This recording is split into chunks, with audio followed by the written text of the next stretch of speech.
गणेश उत्सवानिमित्तानं देशभर उत्साहाचं वातावरण पाहायला मिळतंय। मी सध्या मुंबईतील गिरगाव परिसरामध्ये आहे आणि सध्या आपण पाहतोय गिरगावचा राजा गणेशोत्सव मंडळ जे मुंबईतलं जुनं मंडळ आहे याचा देखील बाप्पा थाटात आणि सुंदर रूपात यंदा आपल्याला पाहायला मिळतोय। अनेक भक्त हे बाप्पाच्या दर्शनासाठी इथे देखील येत आहेत। दरवर्षी वेगवेगळ्या थीम या गणेश मंडळाच्या असतात, यंदा देखील एक वेगळी थीम आहे।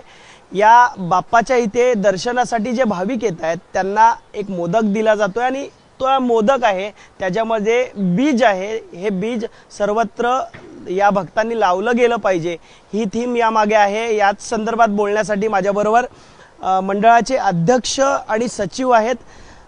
हे कितवं वर्ष आहे मंडळाचं आणि यंदा कशा प्रकारे उत्साह आहे? या वर्षीचा मी प्रकाश कनोजे अध्यक्ष।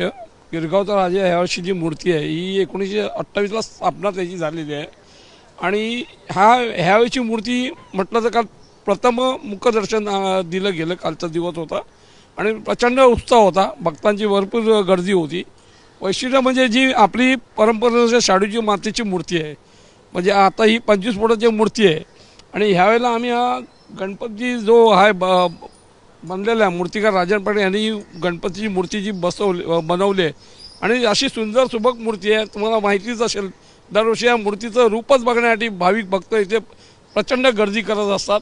वैशिष्ट्य म्हणजे यावेळेला त्यांच्या आमच्या गणपतीच्या ज्या हातामधला आहे ते दरवर्षी गदा असते, यावर्षी मोदक दिला आहे। याची जो मोदक आहे तो आमचे सेक्रेटरी तुम्हाला त्याच्याबद्दल माहिती देतीलच, पण मला एकच म्हणायचं आहे की हा जो राजदरबार या गणपतीच्या जो रूपामध्ये मूर्ती आहे, अशी सुंदर सुबक मूर्ती बनवली आहे, ही मूर्तीचा हा राजदरबार प्रथम आम्ही एवढं चांगलं बनवलेलं आहे। त्यामुळे कालपासून प्रचंड लोकांचे आम्हालाही फोन येतात, लोकांचा उत्साह वाढला आहे की गिरगावच्या राजाकडे काहीतरी आगळं वेगळं असं केलेलं आहे।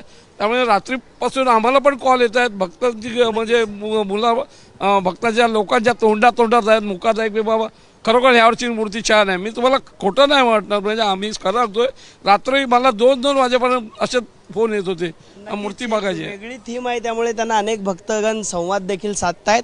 यामध्ये एक आकर्षणाचं स्थान आहे ते म्हणजे प्रत्येक भक्ताला अशा प्रकारे मोदक दिला जातोय आणि हा मोदक फक्त मोदक नाही आहे तर वृक्ष लागवडीचा श्री गणेश आहे। एक वेगळा मेसेज देण्याचा प्रयत्न हे गिरगावच्या राजा मंडळाकडून करण्यात येतोय। सचिव आहेत, त्यांच्याकडून जाणून घेणार आहोत की त्याच्या मागचं कारण काय आहे, त्यांचं यंदाचं वैशिष्ट्य काय आहे, काय सांगाल, काय नक्की त्याच्या मागचं कारण आहे?